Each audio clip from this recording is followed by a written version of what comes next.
Somewhere in Canada right now, there is a woman in her 80s sitting in a house her husband spent 30 years paying off. He served, he came home, he worked, he raised a family, and a few years ago he passed away. Tonight, she's sitting in that fully paid off house in a sweater with the thermostat turned down 2 degrees lower than she'd actually like, doing quiet arithmetic in her head about what she can afford at the grocery store this week. And here's the part one genuinely cannot let go of.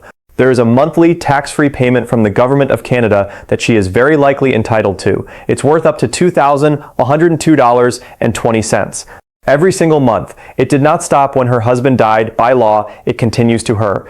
And there is a real chance she has never applied for it. Not once. Simply because nobody ever told her it existed. That's what this video is about. Veterans Affairs Canada runs a whole set of monthly payments for veterans and for their widows, and almost none of them are automatic. Not one of them shows up because somebody in Ottawa happened to notice you qualified. Every single one requires an application. And if nobody in that family ever fills out the form, the money just sits there, year after year, completely unclaimed, while the person it was built for keeps turning the heat down. I want to be honest with you about who this hits hardest. It isn't usually the veteran with the obvious, visible injury. That man tends to find his way to the Legion, and somebody helps him file. It's the quiet ones. The man who served, came home in one piece, never thought of himself as needing help from anybody, and never claimed a single dollar in his life. And then it's his widow, years later, assuming that whatever he never claimed while he was alive must be gone now too. It is not gone. In one of these 4 programs, it is written directly into the rules, in plain language, that the payments continue on to her. So stay with me right through to the end, because there are 2 beliefs that stop more Canadian families from claiming this money than anything else, and I'd bet real money that you're holding on to at least one of them right now. One is about whether he was ever wounded, the other is about how much income is already coming into the house. Both of them are wrong, and I'm going to show you exactly why in the government's own words later in this video. There's also one paperwork mistake that can stall a widow's claim for months, and I'll give you that too so you can avoid it entirely. Here's the roadmap. 4 separate payments from Veterans Affairs Canada, each one with the real current dollar figure attached. Who actually qualifies for each one? The veteran, the widow, or in one case, the person doing the day-to-day caring. The 2 myths that talk people out of applying before they even try. The paperwork that quietly slows everything down. And what to do if you get turned down, because a first refusal is not the end of the story. Before we go any further, let me be straight with you because there's a lot of noise online about veterans' money. This is not some new emergency program. It is not a class action lawsuit. It is not a one-time payout you saw shared in a Facebook group, and nobody is ever going to call you out of the blue about it.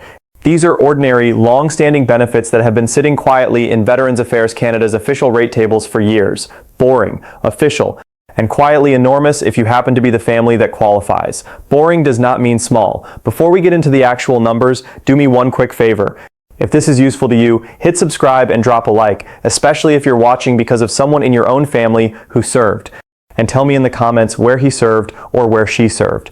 I read every single one, and honestly, on this particular topic, the comments end up helping other families more than the video itself does. Quick, honest introduction before we dive in. I'm not a financial advisor, I don't work for the government, and I'm not selling you anything in this video. What I do is spend my time going through Canada's retirement tax and benefit system, reading the fine print nobody else bothers to read, and telling you plainly what's actually in it.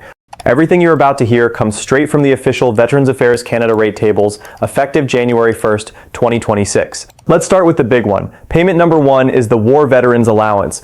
This is the benefit I opened this video with, and it's the closest thing Canada has to a monthly pension for a lower income war veteran or their surviving spouse. As of 2026, the maximum sits at $2,102.20 a month for a single veteran or survivor. If the veteran is living with a spouse or partner, the household maximum climbs to $3,171.13 a month. And if the veteran or the survivor is blind, the rate goes higher still to $2,177.46. And here's the first thing that sets this apart from almost everything else I cover on this channel. The War Veterans Allowance is completely tax-free. It doesn't get added to your income, it isn't clawed back at tax time, and it will not push you into a higher bracket. What lands in the account is exactly what you get to keep. Now, who actually qualifies? Veterans Affairs is quite specific here, and I want to walk through the wording carefully because the details matter more than you'd think. You qualify on wartime service if you were a veteran, and this explicitly includes merchant Navy veterans or an Allied veteran of the Second World War or the Korean War. It also covers certain civilians who served during the Second World War. You need to be living in Canada at the time you apply, and if you served with an Allied force, you also need to have either lived in Canada before you enlisted or lived in Canada for a total of 10 years since your service, and those 10 years do not need to be consecutive. I want to pause on the Merchant Navy specifically because that's a group that was treated badly for decades in this country, and a lot of those families still assume, wrongly, that they sit outside the system entirely. They do not. The Merchant Navy is named directly in the eligibility criteria. Then there's the income test, and this is exactly where a lot of you are about to mentally check out and assume you don't qualify. Hold on a second before you do that. The War Veterans Allowance is income tested, and here's the detail almost nobody knows. Veterans Affairs assesses that income using the exact same standard used for the Guaranteed Income Supplement, the GIS, under the Income Tax Act. If you've spent any time on channels like this one, you already understand that test better than you think you do. And critically, the annual exemptions that apply to GIS-style assessments, things like the casual earnings exemption and the interest exemption, are factored in when Veterans Affairs assesses you. So if you're a widow living mainly off old age security and the Guaranteed Income Supplement, which describes an enormous number of the women watching this right now, you are exactly the income profile this benefit was built for. And now the single most important sentence in this entire video, and this is Veterans Affairs Canada's own wording, not mine. Survivors, meaning spouses, common law partners, and dependent children, will continue to receive the War Veterans Allowance after the qualified veteran has passed away. Read that again. It continues, it does not end at the funeral. If he was receiving it or if he would have qualified for it, that money is supposed to keep coming to her. There's also a bonus attached to this one that almost nobody talks about. If you qualify for the War Veterans Allowance, you also get access to something called the Assistance Fund, which provides grants of up to $1,000 per calendar year to help with an unexpected problem affecting your health or safety. A furnace that fails in February, a missing stair rail, a dental emergency. That's separate money available every year because somebody understood that a fixed income leaves absolutely no room for surprises. But hold that thought before you decide whether you're in or out, because the second myth I mentioned earlier is coming up in the very next payment, and it's the one that wrongly disqualifies more people than anything else in this entire system. Payment number 2 is the attendance allowance. This one covers a situation so many Canadian families are quietly living through right now. The veteran is still at home, but he can't fully manage the day on his own anymore. He needs help getting washed and dressed. He needs someone making sure he takes his medication. Maybe he just needs someone within earshot all day, every day. The attendance allowance is paid monthly, and the amount depends entirely on how much care is actually required. It's structured in 5 grades, and here are the real 2026 figures. Grade 1, $2,324.88 a month. Grade 2, $2,092.50. Grade 3, $1,394.98. Grade 4, $930.06. And Grade 5, $372.11 a month. At the top grade, this single allowance alone is worth more than $2,300 a month, and it exists specifically to help pay for the person providing that care. Now here's the myth I promised you, and I want you to listen closely because I genuinely believe this single misunderstanding costs Canadian families more money than anything else in the entire veteran benefit system.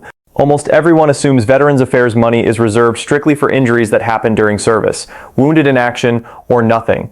So a family looks at an 88-year-old man dealing with advancing dementia or Parkinson's or a failing heart, and they think, that's just old age. That's got nothing to do with the Army, so there's no point even asking. Here's what the actual eligibility for the attendance allowance says.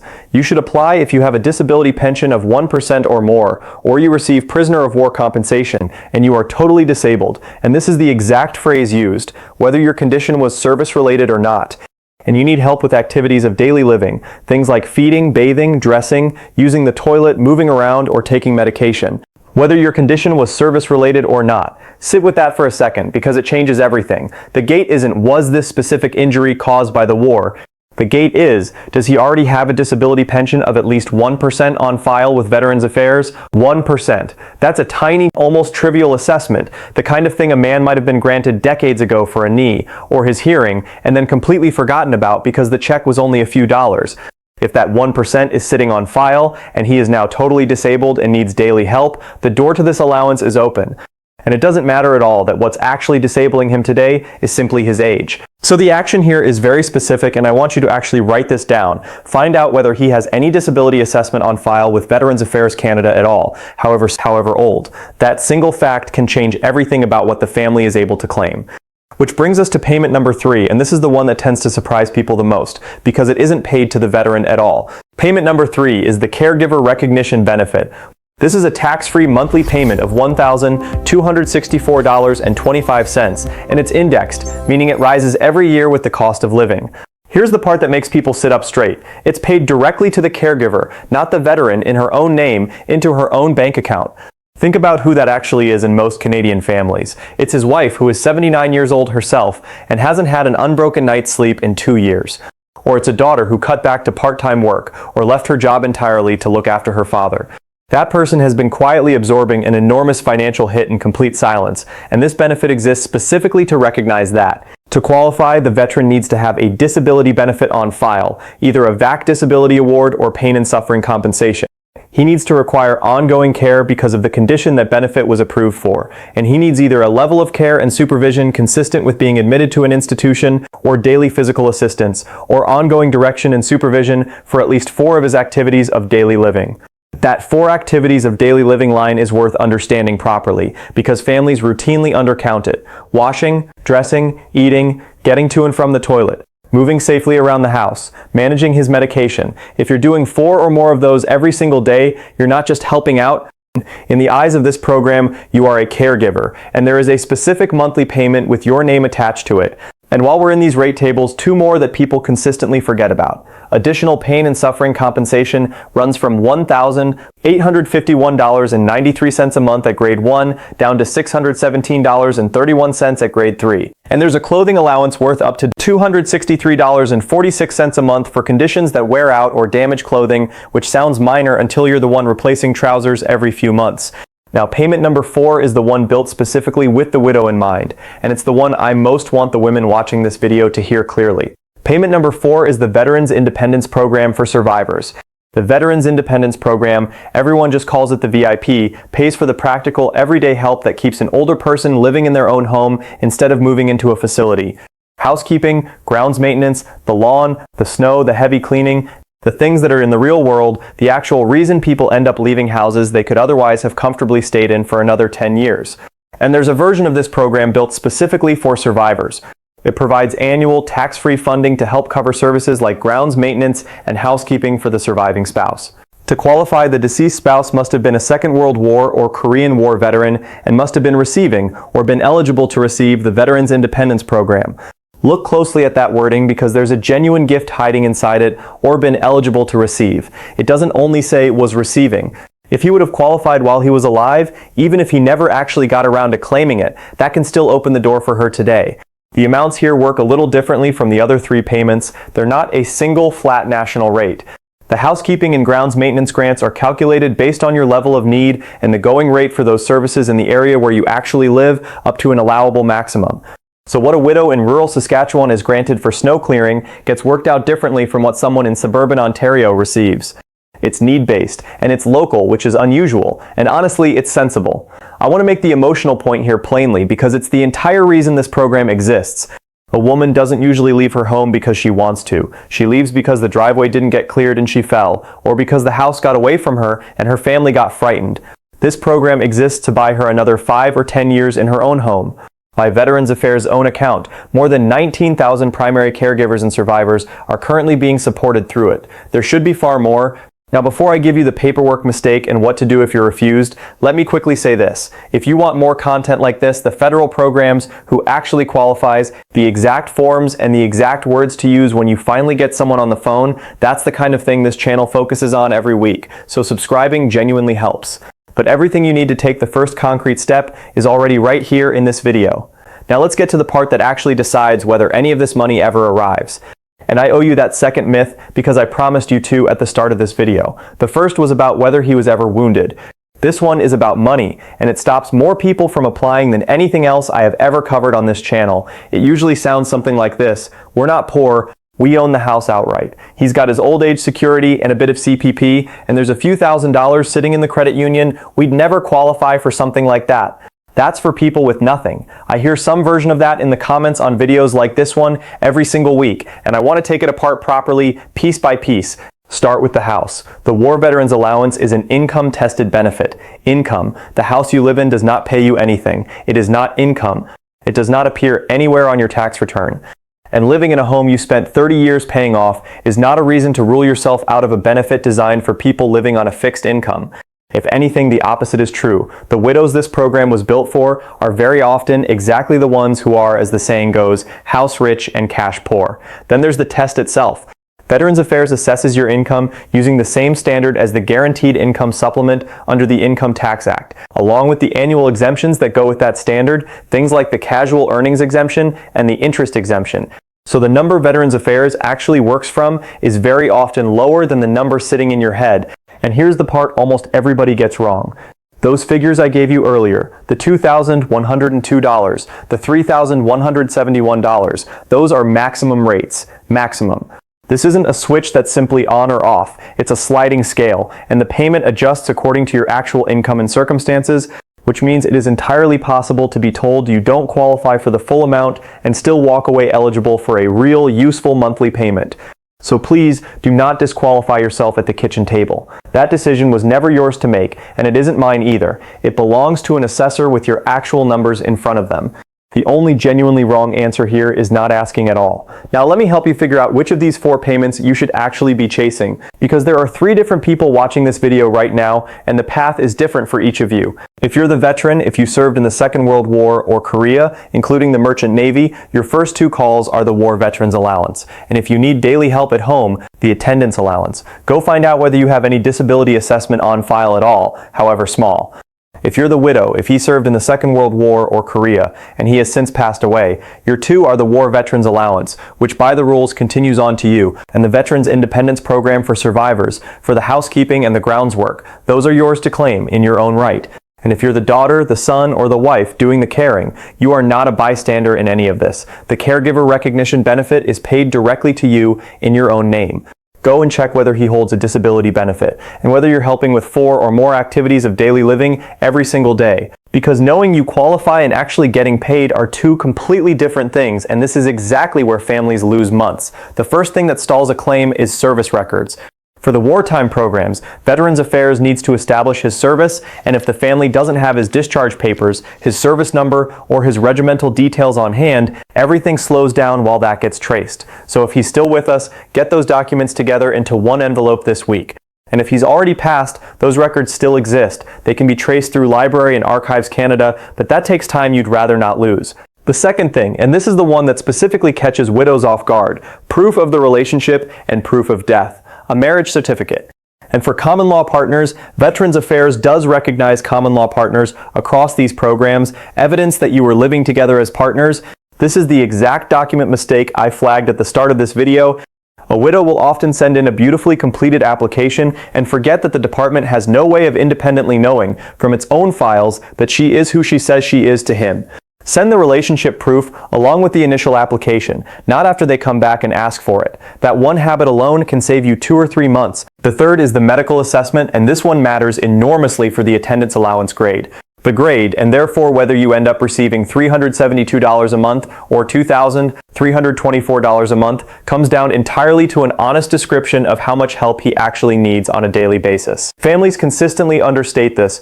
Not out of dishonesty, usually the opposite, out of pride and out of love. He manages fine, he's no trouble. Then the assessment reflects, manages fine, and the grade comes back low. So be accurate. Describe the worst days, not just the best ones. Describe what actually happens at 3 in the morning, not just what a visitor happens to see at 2 in the afternoon. And the fourth thing, if you're refused, that is not the end of the road. Veterans Affairs decisions can be reviewed and appealed, including through the Veterans Review and Appeal Board, and there is genuinely free help available to do exactly that. The Royal Canadian Legion has service officers whose entire job is helping veterans and their families with these applications and appeals, and they will do it for you whether or not you're even a Legion member at no cost whatsoever. The Bureau of Pensions Advocates, which is part of the system itself, also provides free legal help specifically for disability claim reviews. A first no in this system very often means not with this evidence, not never. Let me bring it all together for you now. 4 payments. The War Veterans Allowance up to $2,102 a month, tax-free, and it continues on to the survivor after he passes away. The Attendance Allowance up to $2,324 a month, and it does not matter one bit whether what's disabling him today came from his service or simply from his age. The Caregiver Recognition Benefit, $1,264 a month, tax-free, paid directly to the person doing the caring, in her own name. And the Veterans Independence Program for survivors, annual tax-free funding for housekeeping and grounds maintenance, so a widow can stay in her own home for years longer than she might have otherwise. And here is the one rule I want you to remember out of everything in this video, the way you'd remember your own postal code. None of it is automatic. Not $1 of it arrives simply because you qualified. It arrives because somebody applied. So here's exactly how you start this week. There are 2 doors. If there's anyone in the family who's comfortable online, the fastest route is My VAC account. You register once and you can submit these applications directly through it. If that's not you, and honestly for a lot of the people this video is really for, it won't be, then pick up the phone and call Veterans Affairs Canada directly at 1-866-522-2122. Tell them plainly, I'd like to apply for the War Veterans Allowance, or I'm a survivor and I'd like to know what I'm entitled to. You do not need to know the program names perfectly. You do not need to have every piece of paperwork sitting in front of you before you dial. You just need to open the file because the date you apply is the date that matters. And if the phone feels like too much, and for some of you, honestly, it will, and there is nothing at all to be ashamed of in that, then call your local Royal Canadian Legion branch instead and ask for the service officer. That's a real person, usually just a few miles from you, whose actual job is to sit down and fill these forms in with you, for free, whether you're a member or not. Everything in this video reflects what could be verified against the official Veterans Affairs Canada rate tables as of 2026, and the rates for the War Veterans Allowance are adjusted every quarter, with the next adjustment landing on October 1st. This is general education, not personal benefits advice. I don't know your service history, your income, or your marital status, and those 3 things decide everything about your specific claim. So before you act, confirm your own numbers directly with Veterans Affairs Canada, or sit down with a Legion service officer who will work through it with you at no charge.